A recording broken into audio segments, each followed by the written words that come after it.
may ipang matagal ko nang naipon noon pa at may bago din. Pag samahan ko silang lahat, kasi may nahingi akong bago sa aming kapitbahay, pagsamasamahin ko silang lahat at gawin ko silang rice hull charcoal, yung uling na ipa. At yun ang gagamitin ko sa aking mga tanim. Kung ano ang gusto kong itanim, gamitin ko din yun. Kasi matagal ko ng desire na magkaroon ng ipa na uling at ngayon lang akong nakagawa. Ipakita ko nga sa inyo kung paano ko nagawa. Nilinisan ko yan kasi may semento dyan. Kapag dadaan kasi kapag umuulan kasi dadaan ang maraming tubig dyan at maaanod ang maraming yuta at buhangin. Tapos naglagay ako ng mga maliliit na kahoy na pinupulot ko lang sa mga tabi-tabi. Magawa muna ako ng chimney. Ito ang gagawin ko. I-round ko ito, saka bandulan ko ng alambre.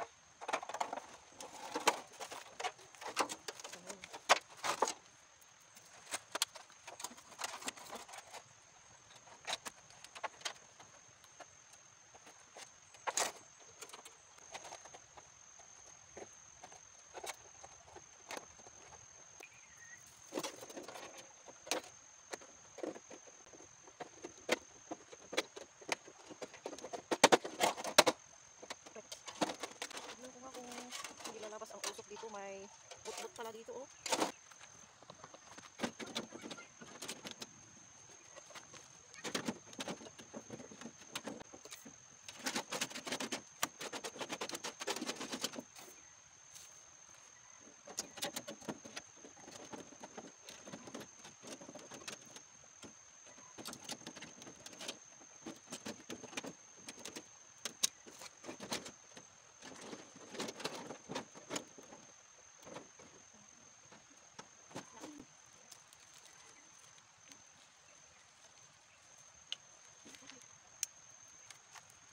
Mahirap apuyan kaya tinanggal ko muna yung mga kahoy at ginatungan ko yung mga malilit na sticks at saka dahon at has ng niyog.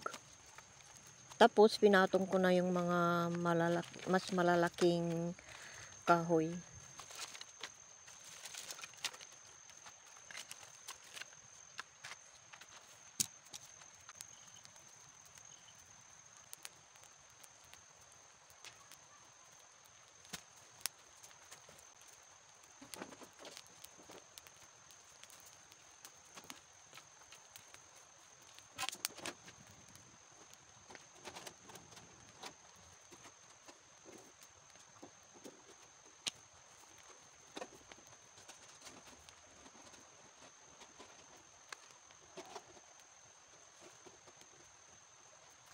Lagyan ko siya ng support kasi hindi siya makatayo. Yung chimney hindi makatayo. Masyadong kapoy yung sim na yun.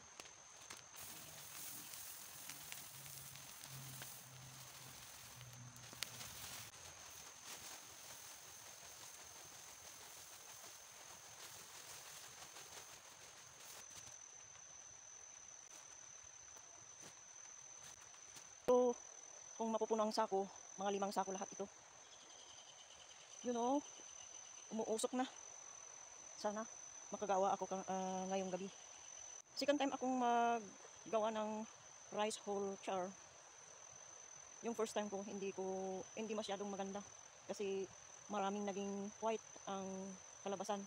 Ang kalabasan sana yung black, sana hindi magiging white na abo. Kasi kung magiging white, magiging abo na yun. Sayang lang. Ang paggawa daw ng rice husk na charcoal, black sana ang kalabasan. Kaya sana maganda sana ang kalabasan nito. Mabantayan ko hanggang magiging black siya. Ang oras ngayon magpa 5:30 na. 5:30, 6:30, 7:30. Tignan ko sa oras ng 8:30 kung ano ang kalabasan mamayang gabi. Magpa-flashlight ako hinalo ko muna kanina. Di ko lang na video. Pero nahalo na yan. Hintayin ko na lang na maluto yung naihalo sa ilalim na hindi pa luto. Ang sabi ng iba, kahit hindi luto lahat, kahit may 1 or 2%, pwede na. Pwede na daw. Nagsalok ako ng tubig. Ito, andito. Ilalagay ko ng tubig dyan mamaya.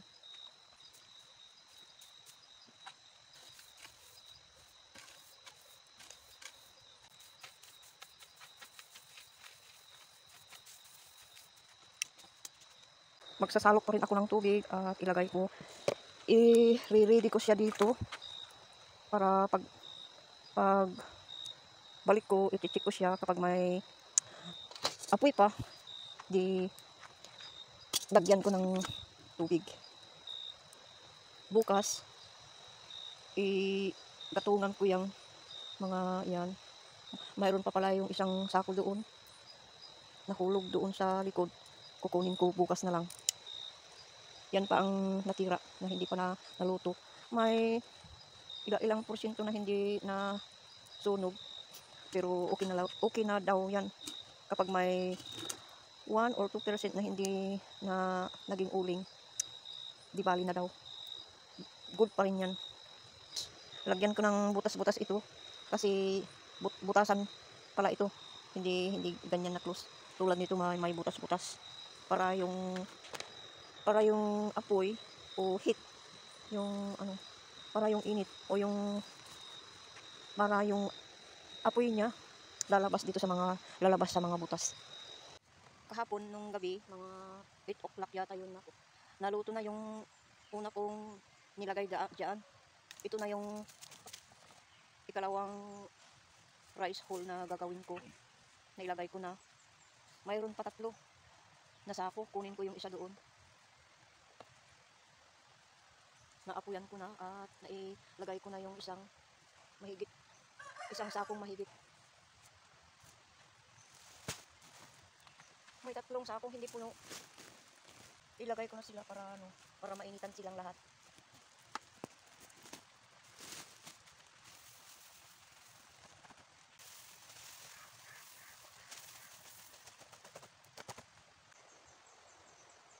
Magko 6:45. Sabi nila mga 3 oras na maluto yan ng ganyan. Pero kahapon mga 4 hours yung maliit lang na nilagay ko dyan. Kasi maliit lang yung apoy niya. Siguro mas paspas ito kasi binutasan ko yung covering doon ng chimney sa ilalim. Binutas-butasan ko na. Kahapon hindi nabutasan yun. Yung chimney. Yung basement ng chimney hindi ko binutasan. Ngayon binutasan. Siguro mas paspas ito. Kasi may outlet yung init, may outlet sa ilalim. May butas-butas yung basement ng chimney. 6:45, 8, 9, 10. Tignan ko nga kung mamayang mga 10 o'clock. Pero babantayan ko pa rin kasi pag may apoy na lalabas, kailangan ko na coveran yung lalabas na apoy.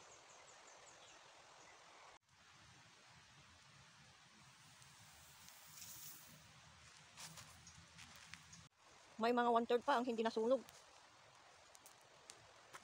Ito mas madami ang nasunog dito kaysa sa kabila. Doon sa kabila yun lang. Hindi ko alam kung ilang minuto pa.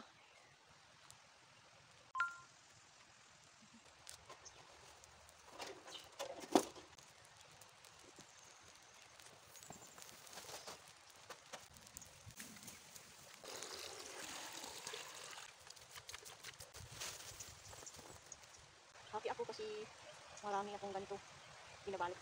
Matagal na akong nagbabalak na may ganito sana ako. Pero ngayon lang ako nakagawa. Matagal na itong rice hull sa akin na nilagay ko sa silong ng bahay. Salamat naman, nakagawa na ako. Na-fulfill na ang aking gusto na makagawa ng ganito.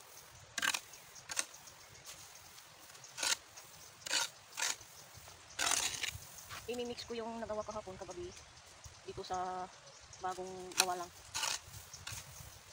At hayaan ko muna siya dito para matanggal yung tubig na nilagay ko kanina.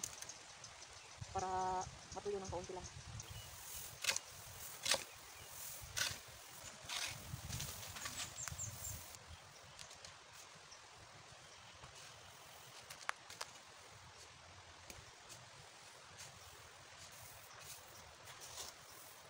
Dito muna sila para malamigan at saka madry ng konti lang, yung matanggal yung tubig kanina. At saka check upin ko mamaya, baka may ember pa na hindi nakuha sa tubig. Diyan muna sila para malamigan sila. Sabi ng The Green Thumb, nanood ako sa kanyang YouTube kahapon kagabi, pwede nang magamit yan na kahit bagong bago.